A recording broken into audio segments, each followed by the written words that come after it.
What's up, Cave Dwellers? I'm Gabe, And I'm Colt. and we got another episode for you. But before we get into it, we're going to thank our sponsor.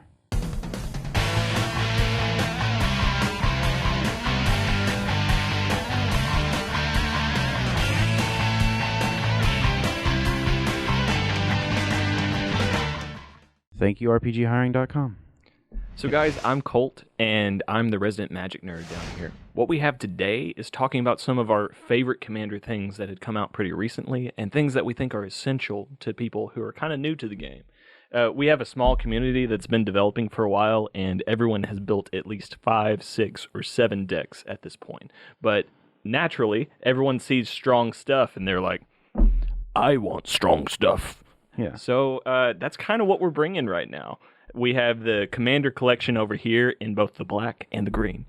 At the black, we have the shiny foil version of everything that came inside. And you're almost guaranteed to find something that is going to go good if you play the color black. Now, green is full of the same kind of good stuff, and we're going to kind of compare the two. Now, you said that the black came out first? Was that No. Green's first. Mm-hmm. Black came out back in January. Great. Now, personally, I've always been a blue player, so I'm so excited to see exactly what they're going to throw into here. But I will settle for inferior colors right now. Blue is rumored to be next. Yes. In Commander collections. Yes. So This is fantastic. but before we get into unboxing and everything here, as Colt said, this is Colt. He's the newest member of the team. He'll be in and out on videos, and if you're local, he'll also be working the shop from time to time. Absolutely. And if you're completely new to Magic, I will play games forever. I will teach anyone how to play any of those games. I will teach them how to play as well as me, but if you want to play better than me, which shouldn't be too hard, you need to find another place real quick. We have some really talented players down here that are incredibly good, and I'm able to give off the ruse that I am amazing at the game. But I've been playing very casually for 10 years. I'm not an ultra competitive pro. I just like winning, Feels good. But I've been causing a lot of torment to poor Gabe here. Yeah. A lot of our decks are very heartbreaking to play against, and he has become a phenomenally much stronger player as a result of it. I think you guys kicked my butt the other day really good with the Commander decks that you had played. What was your Commander? Anawan? Yeah, Anawan Ruin Thief. For right. Rogue. I was playing Garth One-Eye. We were going to talk about him a little bit today when we were discussing some of our favorite commanders and stuff, and Modern Horizons 2. But we've had a lot of fun with that lately, and most of my fun comes from giving him and others a headache. Yeah. But before we get into the Modern Horizons stuff. Right. Let's focus on the Commander goodness collection. that is the Commander collection. Yes. So we're going to do an unboxing. I'm excited. And I'm going to go ahead and just proceed to just... Now, you have to be surgical about this. You can't... Oh. Well, that would break my heart immediately. Same here. There's actually a lot of stuff in this collection that we need so badly. Seeing as I'm paying for these cards. Right. I'm so happy about these too. And we've invested a lot of our time and money into creating these different Commander things, and it's so funny that we have this group of really good cards, and I don't think I have a single one in my collection. I do run a few green and black decks and stuff like that, but this is just full of such good things that I didn't consider at the time. Nailed it. All right. Beautiful. Crisp. All right, let's get cracking. Let's talk about what we got inside. Beautiful sleeve, and I like the way that this box opens. Is there any one card that you love the most out of here? I think having the Sylvan Library was probably my favorite. Sylvan Library, and I've been looking for a green tutor. So Worldly Tutor actually does work well. The green tutor is fantastic as always. So what's funny is the green has so much value to it. It's supposed to retail around like $90 to $100 depending on where you go, and for what you get inside of here, incredible value. Magic boxes, as always, very deceiving. I love it. But it is a nice box, and I will be keeping that. Fantastic. Probably to do nothing with. I might literally just keep the green deck in there. Yeah. I don't know if you guys have seen unboxings of Secret Layers, but generally you can get about 5 cards and you have this immense amount of trash without much thought into the packaging. Here, beautiful. I love what they did with it. So I want to go over each of these cards, and I want to really break out what's a staple versus just what's good stuff. You know, all of these are considered pretty good by some kind of margin. Of course. Now, our Planeswalker here, if you look at its abilities, we have a +2 to create a 1/1 Elf Druid creature token with tap to add green mana. This is a dork generator, much like Magic the Gathering in general. But these are specifically mana dorks that it's constantly making.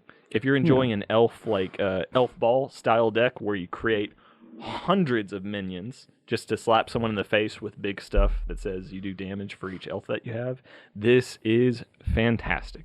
And for any of you that don't actually know anything or do anything with Magic, because I know that's not what our channel is focused around, basically it creates these little things that will add to... They're like money. They create money to sit there. They're money printers. Yeah. Inflation. It's like having little bankers that hand you your money from your account every now and then. Just like, here you go, boss. Here's a little bit. Let's cast some bigger spells. Yeah. It's great. Mana dorks. Yeah. So it proceeds to add mana, which green loves. Destroy target artifacts and enchantments, which green loves. Right. Destroying stuff feels good. Drawing cards for green creatures. Green loves that, but that seems more like a blue thing. You know, naturally, well, yeah, drawing cards has always been primarily blue, but when they have effects and stuff like that, they're called like tertiary effects. Green likes drawing cards, but it's not supposed to do it near as good as blue normally would. The way green usually operates is it's always been very beginner player friendly because it's got a very simple strategy most of the time. It likes creating creatures, sometimes a lot of them, sometimes really big ones, and it likes making money. That's green's kind of go-to. Yeah. This card, it does that for you. You see, simple solution here. I've changed this as my commander. Well, oh yeah, it can act as a commander, can't it? Yep. Oh, that's fantastic. I didn't know she actually could be run as a commander. Now, does she belong in every deck? No.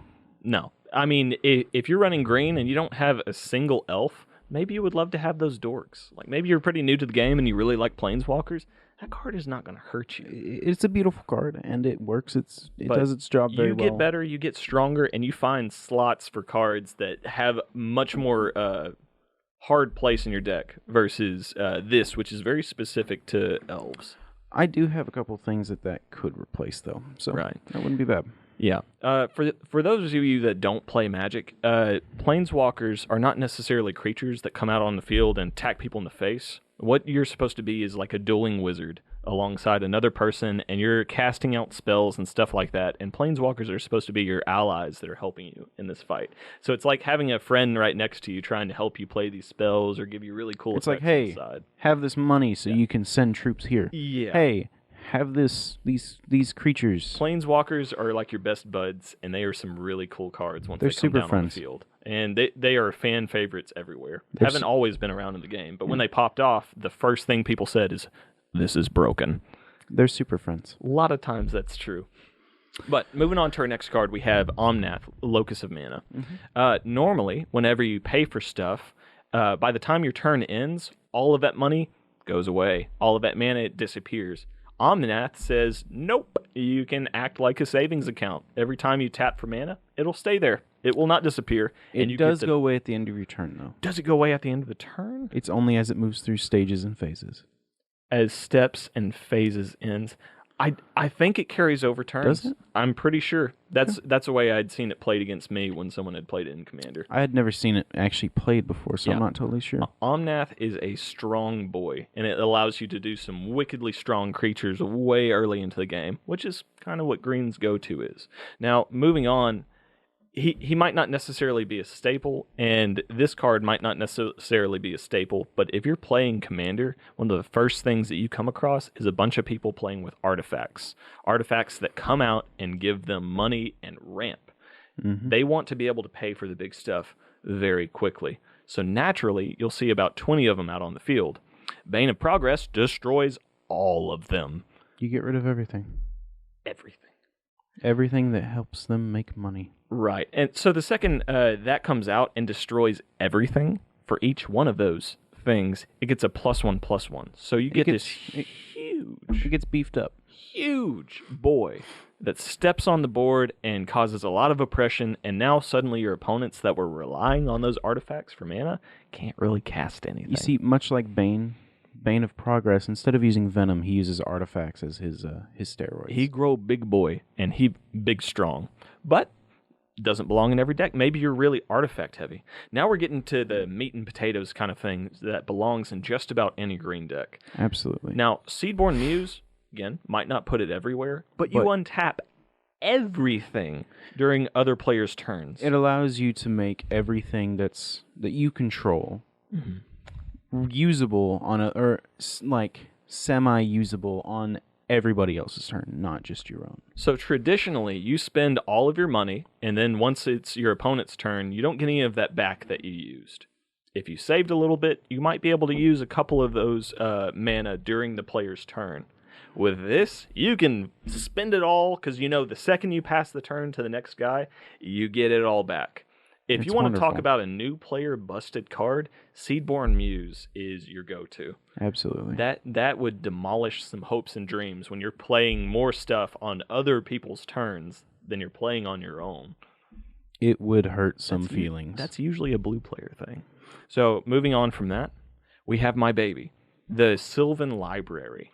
Now, new players, they love life. When you have a bunch of creatures on the field, you're going to be losing a lot of life, and you lose a lot of games once that goes down to 0. So naturally, a newer player is just like, well, I just want as much of that as I can possibly get. And they'll make life gain decks. They'll make heavy creature decks and stuff like that. Sylvan Library says you draw cards, but you have to lose life if you want access to any of them. I promise this is an absolute bomb of a card.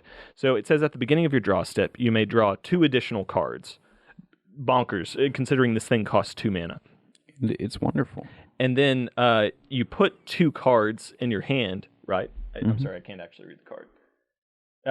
All right, you put 2 cards in your hand drawn this turn on top of the library, and if you want them, you pay for life. Using life as a resource is kind of one of those things that gets busted when you do it efficiently.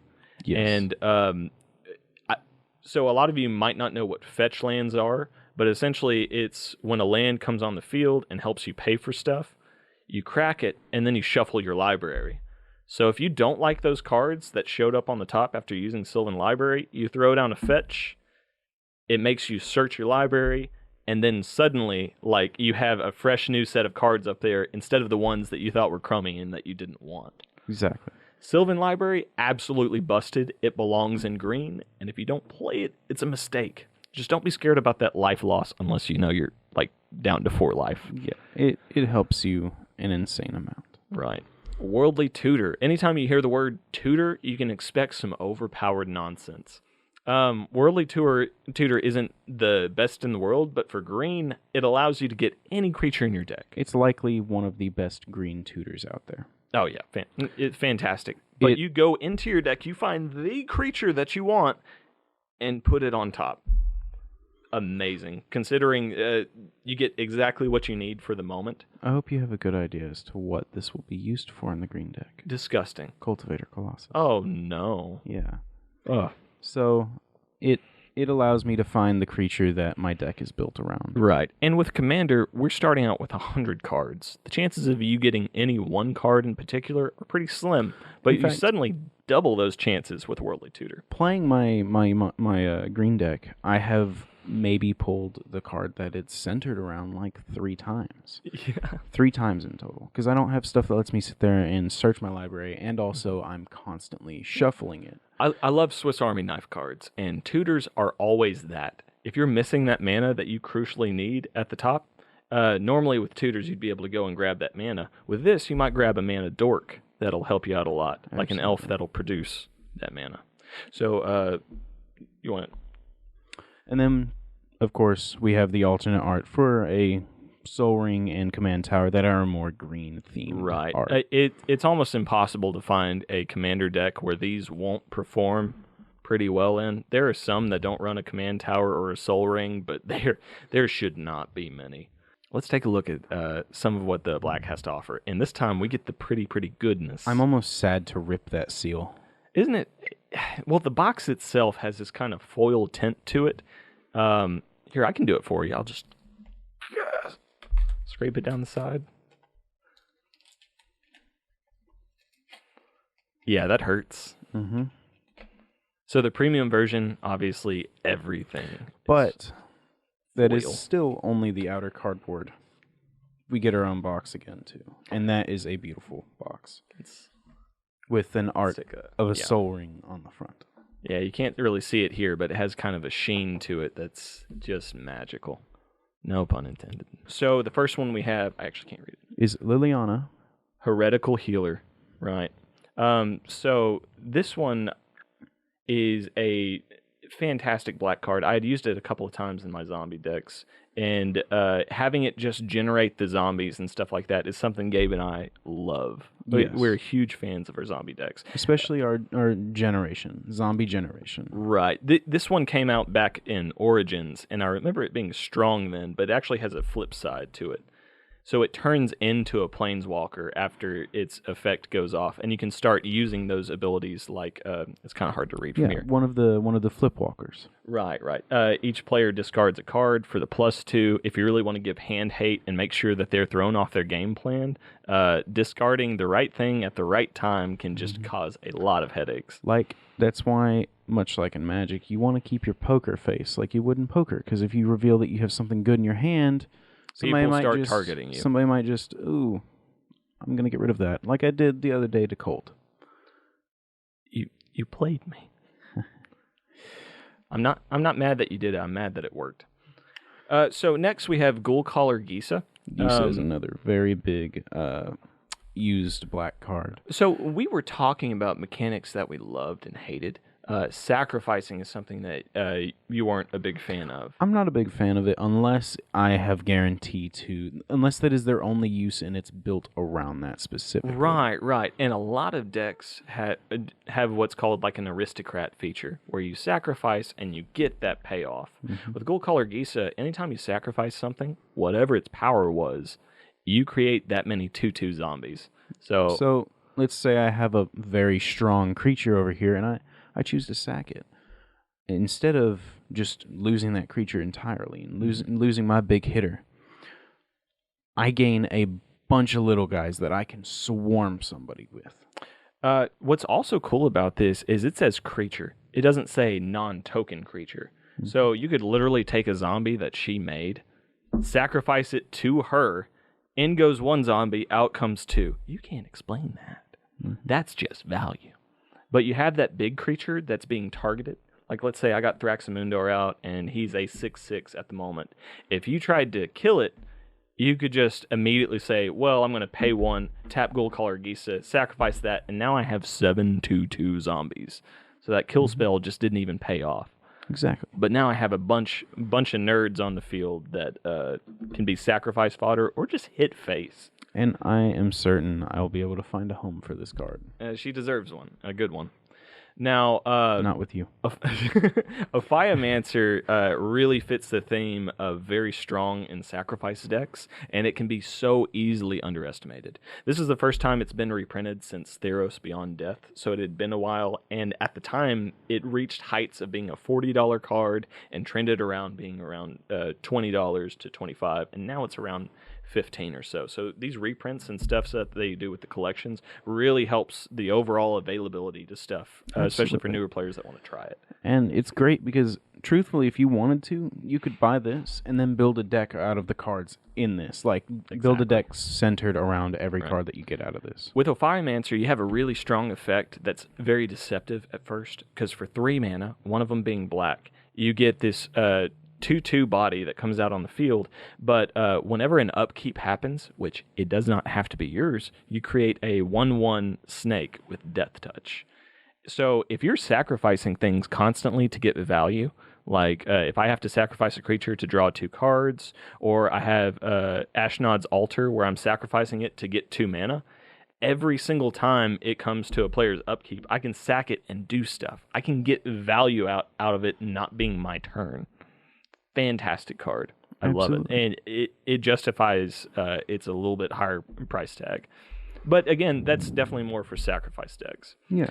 Phyrexian Arena is something that's widely played in Black. It is infamous for being present everywhere because it's like you draw 2 cards in your turn. And who doesn't like doing that? Having more stuff in your hand, having more options to play against people. The issue is there's better options to use. Right. So Phyrexian Arena is kind of like a new player trap. When you're playing against your friends, you're going to be doing fantastic. Double the draw, that's great. But most of your games, like they'll last 20 turns, right? You'll get 20 extra cards from Phyrexian Arena.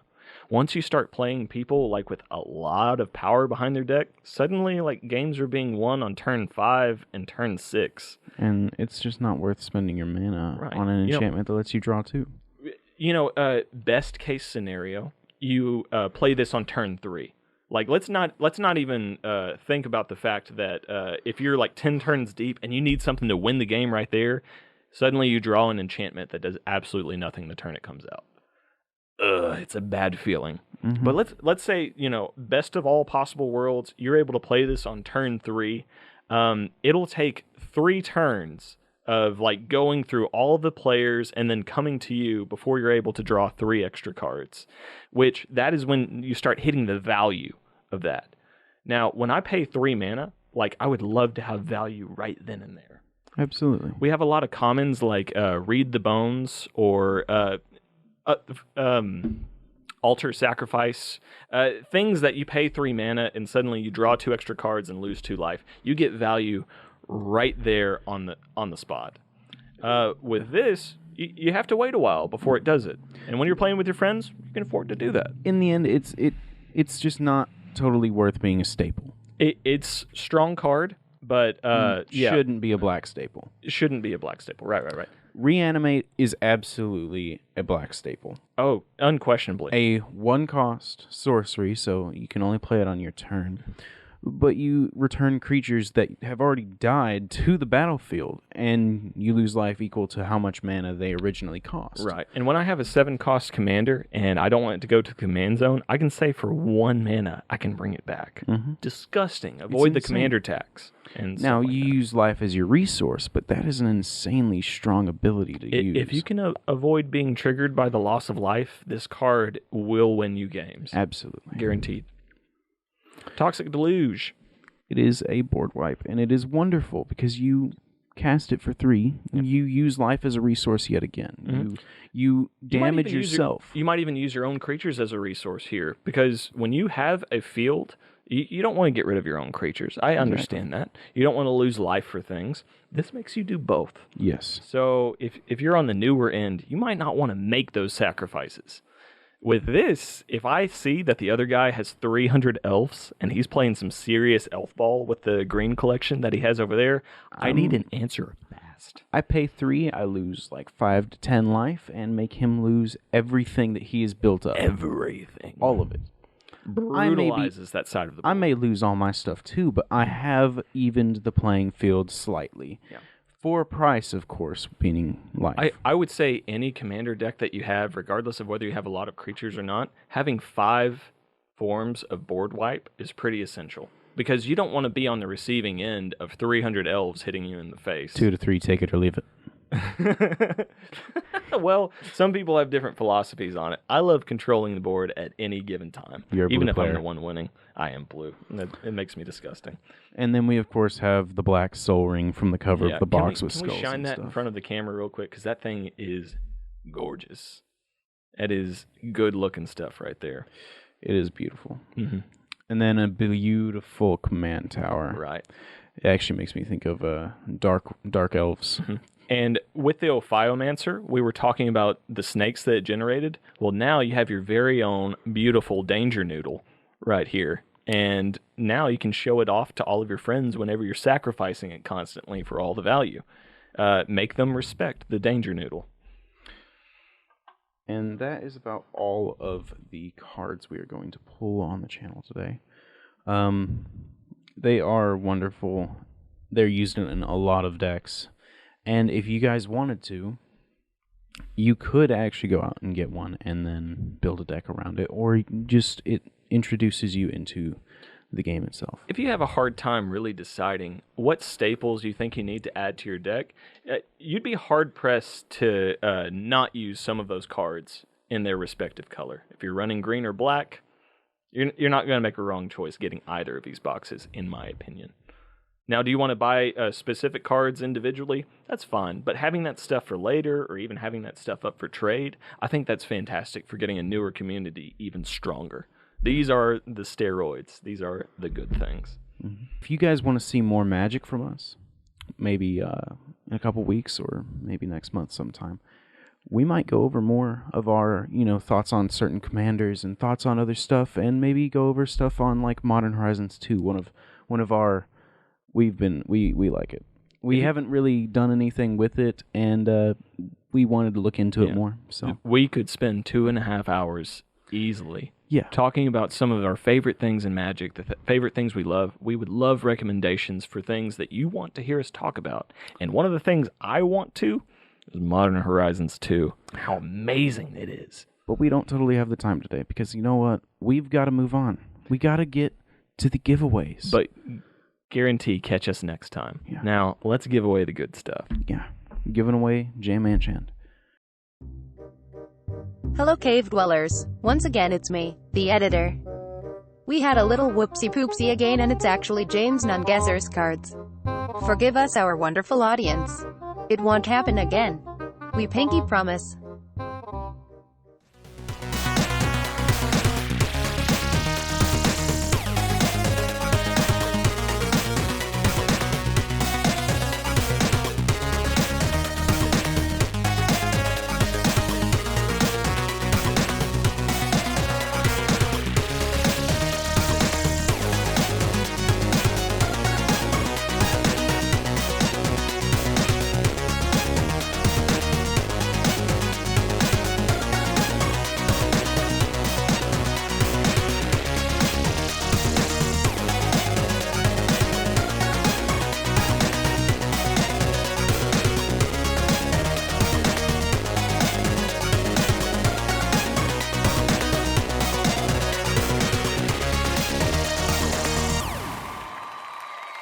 Congratulations to the winners and the loot box. We love you. Dead last, we love you. Now we're going to move on to the artist spotlight for this week with Ari.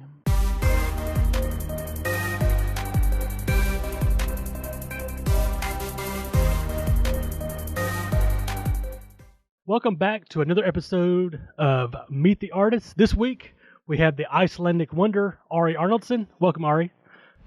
Hey, thanks, man.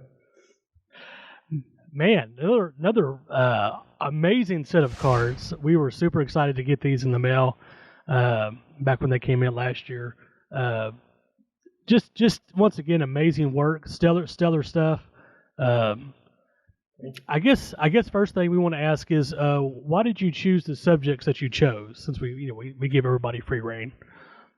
I kind of just I have like this folder on my phone where I put down every time I see a cool scene, get like an idea of a character that I'd like to draw sometime. And every time I work with you guys, I just sort of open that folder and randomly pick whatever I want to do. So sometimes there's like a theme to it, kind of just like what I'm feeling at the moment when I'm watching a lot of DC movies or something like that. But it tends to be pretty random. So I think this was pretty random, if I remember correctly. But yeah, it's just sort of what I'm watching at the moment and what I'm interested in, pretty much. Okay, awesome. I guess to try to get an idea of how you do things. What is your process on these cards? What do you use?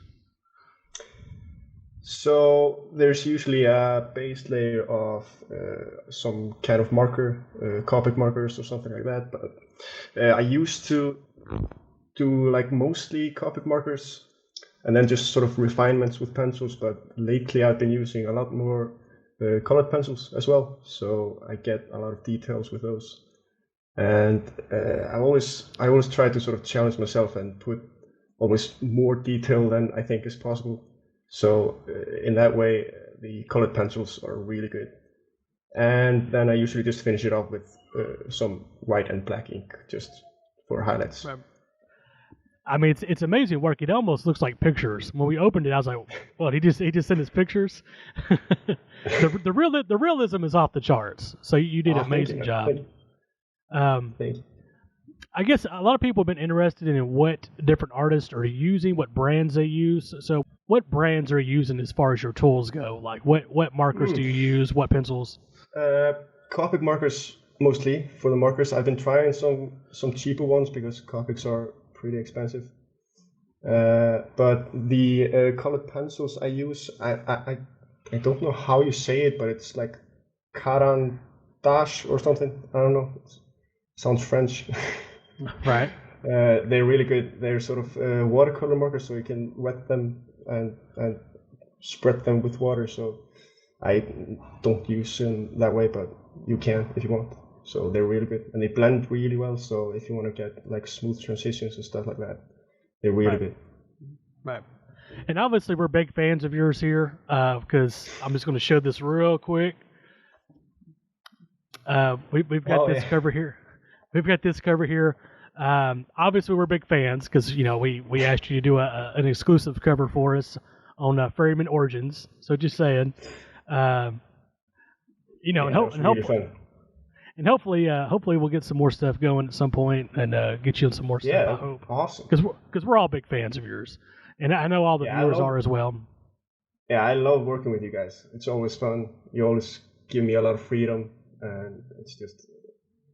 I'll keep coming if you will have me. So let's just keep going. Definitely.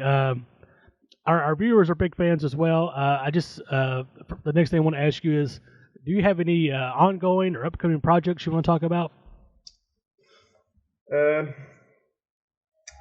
Let's see. I have a few things just locally here in Iceland that I'm not sure everyone's that interested in, but I recently actually just got to draw a Marvel cover, which was pretty cool because there's a company here in Iceland that's sort of publishing Icelandic translations of the classic stories, pretty much, and they asked me to do a Silver Surfer cover, which was awesome. And so that's technically an unofficial Marvel cover, so I'm pretty excited about that, and I hope to do more.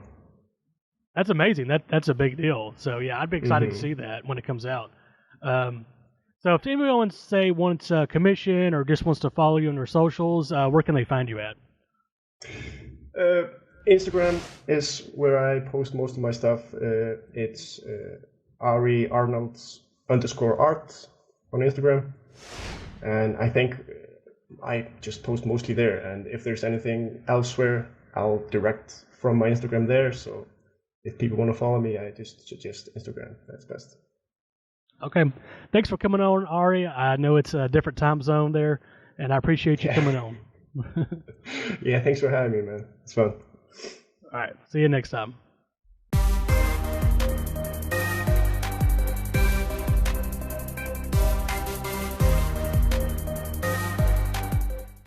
Hope y'all enjoyed that artist spotlight. Ari's a great guy. Love him. Love his cards. Love his art. And, we're going to thank our sponsors one more time. RPGhiring.com. They let us do what we do. Let's have fun here at the cave.